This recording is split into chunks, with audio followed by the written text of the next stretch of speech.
नमस्कार दोस्तों, study IQ IAS Hindi में आप सभी लोगों का स्वागत है। मेरा नाम है मनीष श्रीवास्तव और मुद्दे की बात कार्यक्रम में आज हम बात करेंगे सूडान युद्ध से हो रहे कई संकटों के बारे में। और ये जो संकट है थोड़ा सा भिन्न संकट है। आपने सुना होगा कई बार वॉर होता है या फिर युद्ध होते हैं तो इससे कई देशों की अर्थव्यवस्था प्रभावित होती है, खाद्यान्न संकट हो जाता है, फूड ग्रेन क्राइसिस हो जाते हैं या खनिजों के लिए चिंता का विषय होता है। जैसे कि अभी रूस यूक्रेन के कारण तेल की मांग जो थी, ये सारी चीजें आपने सुनी थी कि यूरोप को तेल का बहुत संकट हो रहा था। बाद में यूरोप ने तेल भी बहुत लिया, भारत से ले लिया रशिया की जगह, लेकिन घूम फिर कर रशिया से तेल खरीदा गया था। लेकिन आज जो हम बात कर रहे हैं वो सूडान युद्ध से एक दूसरा विषय है कि कोला कंपनीज परेशान है। अब आप सोच रहे होंगे कि भाई खाद्यान्न जो फसल है वो बहुत ज्यादा महत्वपूर्ण हो जाती है कि कहीं से कोई कृषि की फसल है वो जरूरी हो जाती है या कोई खनिज आता है, लेकिन कोला कंपनीज को सूडान युद्ध से क्या लेना है? तो भाई बहुत बड़ा लेना देना है यहाँ से जुड़ा हुआ। उसी विषय को आज हम समझेंगे। तो आज हमारा जो विषय है यही है, सूडान युद्ध से जुड़ा हुआ। और टेंशन में जो कोला कंपनीज हैं, जो आप कोल्ड ड्रिंक्स पीते हैं या कैंडीज खाते हैं, वो सारी कंपनियां अभी जो है बहुत सारी चीजों का संग्रह कर रही है। किस चीज का कर रही है तो आगे बढ़कर मैं बताऊंगा अभी, जिसमें आज हम गम अरेबिक के बारे में बात करेंगे। एक गोंद होती है, अरबी गोंद जिसको कहा जाता है, उसके बारे में हमको आज समझना है। बहुत ही महत्वपूर्ण है ये आपके लिए। सिलेबस यूपीएससी के सिलेबस में भी ये चीजें हैं आपकी। तो साथ साथ हम भौगोलिक स्थिति के बारे में भी समझेंगे, सूडान की, इस युद्ध की भी समीक्षा करेंगे और साथ साथ अरबी गोंद के बारे में तो समझेंगे ही। तो शुरू करते हैं आज का सेशन। उससे पहले आपके लिए एक इंपॉर्टेंट खबर है कि यूपीएससी का जो फाउंडेशन बैच नंबर 5 है, जो कि आपका स्टार्ट हो रहा है कब से? 11 मई से। इसको आप एनरोल कर सकते हैं। आपको क्या करना है इसके लिए? तो स्टडी IQ की ऐप पर या वेबसाइट पर जाना है, वहां पर इस कोड को यूज करेंगे आप। मेरा कोड है ये मनीष लाइव, तो आपको सेम कोर्स 18,999 का मिलेगा। ये यूपीएससी IAS का प्रारंभिक एक मुख्य परीक्षा के लिए बहुत ही महत्वपूर्ण बैच है, क्योंकि हिंदी माध्यम के लिए 1000 घंटे से ज्यादा की क्लासेस हैं और भी बहुत सारे फीचर्स हैं। आप जाकर वेबसाइट पर आप जाएंगे या ऐप पर जाएंगे तो वहां पर आपको बहुत सारी चीजें और भी मिल जाएंगी। तो शुरू करते हैं। उससे पहले कोई भी तरह की आपको इश्यूज हैं तो इन सोशल मीडिया हैंडल पे मुझसे जुड़ सकते हैं। ये मेरी मेल आईडी है, ये ट्विटर हैंडल है, इंस्टाग्राम पे मैसेज कर सकते हैं, ये टेलीग्राम है। इस लेक्चर की PDF भी आपको वहां से मिल जाएगी। तो शुरू करते हैं। हमारा जो मुद्दा था वही सूडान युद्ध से जुड़ा हुआ है। तो ये कई न्यूज़पेपर ने आर्टिकल कवर किया था, वहीं से मैंने ये चीज ली हुई है। गम अरेबिक, यहाँ पर एक शब्द दिख रहा होगा आपको, बहुत अच्छे से आप यहाँ पे देख पा रहे होंगे किस शब्द की बात कर रहे हैं हम। गम अरेबिक, इसको ही गोंद कहा जाता है और ये गोंद एक तरीके से अरबी गोंद कह सकते हैं हम। अभी अरबी जो गोंद है, इससे क्या बोला जा रहा है? Why Sudan war could hit your fizzy drinks and candy. जो आप कैंडी खाते हैं इसकी बात की जा रही है। और फिजी ड्रिंक्स का मतलब है जैसे कोका कोला या पेप्सिको, कि आप बहुत सारे प्रोडक्ट्स पीते हैं तो उसको पीने पर आपको फिज फील होता है। फिज मतलब उसके अंदर कार्बन डाइऑक्साइड इंसर्ट की जाती है, तो वो एक फिजी फील जो होता है, इसलिए उनको फिजी ड्रिंक्स कहा जाता है। कोल्ड ड्रिंक्स को फिजी ड्रिंक्स के नाम से भी जाना जाता है। तो जितनी भी आपकी फिजी ड्रिंक्स हैं या कैंडीज कंपनी है, उनको क्या हो रहा है? उनको नुकसान हो रहा है। किससे? सूडान युद्ध से। अब यही बात कर रहे हैं। और यहां पर एक चीज आई है गम अरेबिक, जो मैंने बताया गोंद अरबी, ये बहुत ज्यादा जुड़ा हुआ है। About 70% of the world supply of gum arabic for which there are few substitute come from the acacia tree in the Sahel region that runs through Africa, third largest country. ये आर्टिकल है, इस article को भी समझेंगे कि भाई ये साहिल क्षेत्र क्या है, 70% क्या है, ये सारी चीजें मैं आपको समझाता हूं। तो शुरू करते हैं इस आर्टिकल के बारे में समीक्षा करने। तो सबसे पहले देखिए जो मुद्दा है उसके बारे में समझ लीजिए। तो यहां पर जो मुद्दा है उसके बारे में अगर हम देखते हैं तो भाई ये चर्चा में क्यों है। तो ये आपको एक पेड़ दिख रहा होगा, इस पेड़ के ऊपर कुछ चीजें लगी हुई दिख रही हैं। इसी चीज को कहा जाता है गम अरेबिक। इसका ही नाम क्या है? तो इसी को आप कह सकते हैं गम अरेबिक या फिर अरबी गोंद के नाम से इसको आप देख सकते हैं कि भाई ये क्या है? एक तरीके से अरबी गोंद है। तो यहां पर जो मैंने नाम बताया इसी को अरबी गोंद कह सकते हैं। अभी अरबी गोंद क्या होती है ये समझिए, और यही विषय में है। तो चर्चा में क्यों है? क्योंकि भाई अरबी गोंद की जो मांग है वो होती है कहां पर? कोल्ड ड्रिंक्स बनाने में या फिर आपका कैंडीज बनाने में। तो इसीलिए ये मुद्दा आ गया है वापस। तो यहां पर आप समझिए क्या हो रहा है।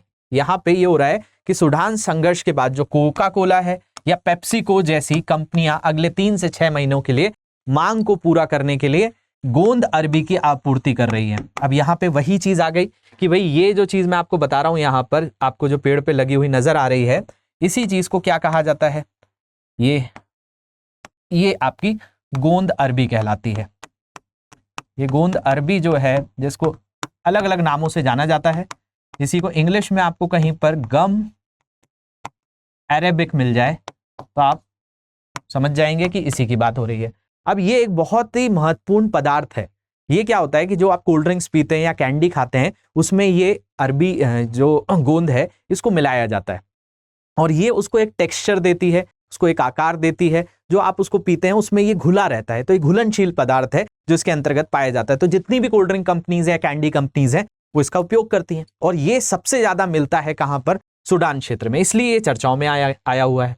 तो इसीलिए समझ लीजिए कि भाई ये जो आपके जितने कोल्ड ड्रिंक्स पी रहे हैं आप या फिर कैंडीज खा रहे हैं, इनके अंतर्गत ये चीज आपको देखने मिलती है। इसके बाद अगर मैं यहाँ पे बात करूं तो ये गोंद अरबी कहां से मिलती है, तो गोंद अरबी एक प्राकृतिक गोंद है। क्या है ये? एक प्राकृतिक गोंद है जो कि कहां से मिल रही है आपको, तो ये मूल रूप से बबूल के पेड़, इसी को एसेसिया ट्री कहा जाता है, कि पेड़ की दो प्रजातियां होती हैं, एक सेनेगेलिया सेनेगल और दूसरी होती है वेचेलिया सेल, के कठोर रस से मिलकर बनता है। तो गोंद अरबी यहां पर पाई जाने वाली एक पेड़ों की प्रजाति है, बबूल के पेड़ बोल सकते हैं, एसेसिया ट्री का होता है, जिसमें सेनेगेलिया सेनेगल और वेचेलिया सेल के कठोर रस से मिलकर बना होता है। इसके बाद अगर हम बात करें यहाँ पे, तो आपको देखने मिलेगा कि भाई इसको अलग अलग नामों से भी जाना जाता है। तो गोंद अरबी को आप गोंद बबूल भी कह देते हैं, या गोंद सुडानी भी कह देते हैं, या सेनेगल गोंद के रूप में भी ये जो है जाना जाता है। तो ये अलग अलग नाम है। और ये कहाँ होता है, तो पूरा का पूरा अगर हम अफ्रीकी क्षेत्र देखें तो ये जितनी भी कंट्रीज आपको दिख रही हैं, यहाँ पर सेनेगल, जो सेनेगल देश है आपका, इसको समझ लीजिए। ये सेनेगल जो क्षेत्र है यहाँ पे दिख रहा है, ये सेनेगल है, फिर मोरिटाना है, फिर माली है, फिर बुर्किना फासो है, नाइजर है, नाइजेरिया है, छड़ है, सूडान है, ये आपका इरिट्रिया है, और पूरा का पूरा यहां से लेकर, मतलब सेनेगल से लेकर सोमालिया तक का जो क्षेत्र है, इस पर क्या होता है आपका, इनका पूरा का पूरा वितरण पाया जाता है। किस चीज का, तो आपका गम अरेबिक का या गोंद अरबी का। और ये बबूल के पेड़ से निकलकर मिलती है और इसका रस जो है उपयोग किया जाता है इन जगहों पे, तो इसलिए ये काफी प्रसिद्ध है। तो सेनेगल से लेकर सोमालिया तक ज्यादातर सूडान में, और सूडान की अगर हम बात करें तो सूडान आपको दिख ही रहा है। तो ये वाला जो क्षेत्र है सूडान का, यहाँ पे अगर आप देखेंगे, ये वाली जो क्षेत्र में बात कर रहा हूं, ये पूरा का पूरा क्षेत्र, ये सूडान का जो क्षेत्र है, ये बेसिकली 80% यहाँ पर आपको दिख पा रहा होगा, 80%, और साहिल में जंगली पेड़ों से व्यावसायिक रूप से गोंद काटा जाता है। तो ये पूरा का पूरा क्षेत्र जो है ये साहिल क्षेत्र कहलाता है, और यहीं से पूरा का पूरा इसकी सप्लाई मिल पाती है। दूसरी अगर हम बात करें यहाँ पे, तो साहिल क्षेत्र उत्तर में सहारा और दक्षिण में सवाना, पश्चिम में सेनेगल से अफ्रीका के पूर्व इरिट्रिया तक फैला है। इसके बीच संक्रमण का एक पारिस्थितिक क्षेत्र है। तो पूरा का पूरा इकोलॉजिकल सिस्टम यहाँ पे जो पाया जाता है, यहाँ पे इस तरह के पेड़ होते हैं और इन पेड़ से आपको वो गोंद प्राप्त होती है। और इसी में अगर आप देखें तो इनका उपयोग क्या होता है, तो ये पानी में घुलनशील है, खाद्य है, मतलब खाया जा सकता है, और मुख्य रूप से खाद्य उद्योग, जो भी आपकी फूड इंडस्ट्री है या फूड प्रोसेसिंग इंडस्ट्रीज हैं, और शीतल पे, मतलब आपके जितनी कोल्ड ड्रिंक्स की कंपनियां हैं उनमें उपयोग किया जाता है।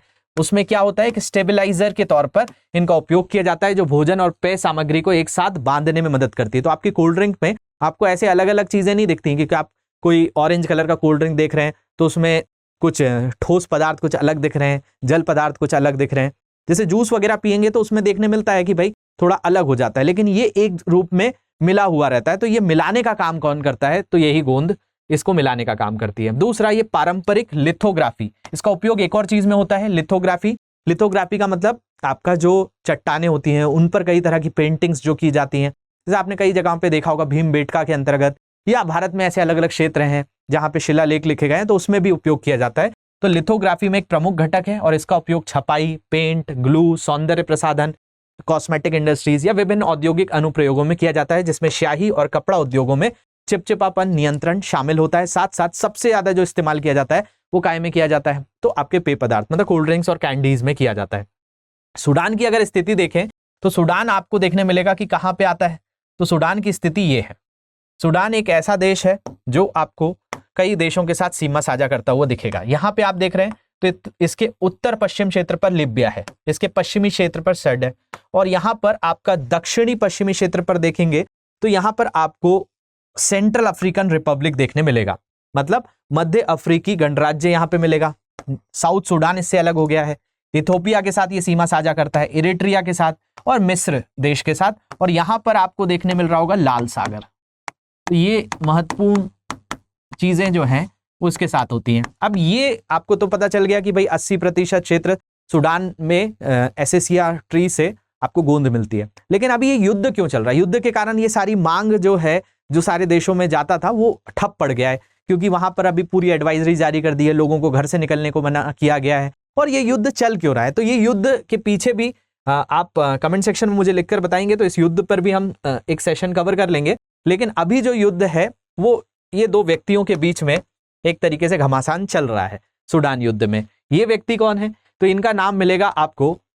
सूडान का जो संकट है वो दरअसल सैन्य सत्ता के दो प्रमुख हिस्सों के बीच शक्ति का संघर्ष का नतीजा है। और ये व्यक्ति जो आपको दिख रहे हैं, इनका नाम है जनरल अब्दुल फतह बुरहान। तो ये जनरल अब्दुल फतह बुरहान जो है, ये देश के शासन की बागडोर संभाली हुई है। मतलब यहां पर एक तरीके से इनके पास पूरा का पूरा शासन व्यवस्था चल रही है। किसके पास? तो जनरल अब्दुल फतह बुरहान के पास। और उनके प्रति जो वफादार सैन्य बल है वो एक तरफ है, वो एक पार्टी हो गई। और दूसरी तरफ कौन है? तो दूसरी तरफ RSF मतलब रैपिड सपोर्ट फोर्सेस हैं, और इनको कई सपोर्ट मिल रहा है अन्य हथियारबंद सैन्य समूहों का, जो पूर्व जनरल मोहम्मद हमदान दागोलो के साथ है। तो ये दागोलो साहब ये हैं और फतह बुरहान ये हैं। तो इन दोनों के बीच में एक तरीके से घमासान चल रहा है कि भाई ये चाहते हैं कि ये शक्ति हमारे पास रहे, ये चाहते हैं कि इनसे शक्तियां छीनकर हमारे पास आ जाए। तो इसके कारण सूडान का क्राइसिस पूरा चल रहा है। अब सूडान क्राइसिस से किस किस को नुकसान हो रहा है, तो कुछ चीजें हमने आज के सेशन में समझ भी ली हैं। आपके लिए एक प्रश्न है यहाँ पे, निम्नलिखित में से कौन सा कथन सूडान के भूगोल का सटीक वर्णन करता है? सूडान पूर्वी अफ्रीका में स्थित एक स्थल रुद्ध देश है। नील नदी सूडान से होकर बहती है, जो इसे अफ्रीका के सबसे उपजाऊ क्षेत्रों में से एक बनाती है। सहारा रेगिस्तान अधिकांश सूडान को कवर करता है, जिसमें यह अफ्रीका के सबसे शुष्क क्षेत्रों में से एक है। सूडान पूर्व में लाल सागर से घिरा हुआ है और प्रमुख शिपिंग मार्गों तक पहुंच प्रदान करता है। तो इनमें से कौन सा ऑप्शन सही है, ये आपको जल्दी से कमेंट सेक्शन में देना है। इसके अलावा इसका आंसर कहां मिलेगा? तो इसका आंसर मेरे टेलीग्राम ग्रुप पे आपको मिल जाएगा, तो वहां पे आप जाकर इसका आंसर भी चूज कर सकते हैं और आप इसका सही आंसर भी ढूंढ सकते हैं। इसके अलावा इन सोशल मीडिया हैंडल पे मुझसे जुड़ सकते हैं, कुछ भी क्वेश्चन है वो आपके पूछ सकते हैं। इसके अलावा यूपीएससी का जो फाउंडेशन बैच नंबर 5 है वो 11 मई से शुरू हो रहा है, तो उसमें जाइए, जल्दी से एनरोल कर लीजिए, मेरा कोड यूज कर लीजिए मनीष लाइव, तो आपको मैक्सिमम डिस्काउंट भी मिल जाएगा। तो ये कोर्स आपको आसानी से मिल जाएगा। और भी कोई दिक्कत आती है तो इन सोशल मीडिया हैंडल पे क्वेश्चन पूछ सकते हैं। मिलते हैं अगले सेशन में कुछ नए टॉपिक्स के साथ, कुछ नई बातों के साथ। होप ये सेशन आपको अच्छे से समझने आया होगा। तो अगर आया है तो कमेंट सेक्शन में मुझे जरूर बताइएगा। धन्यवाद।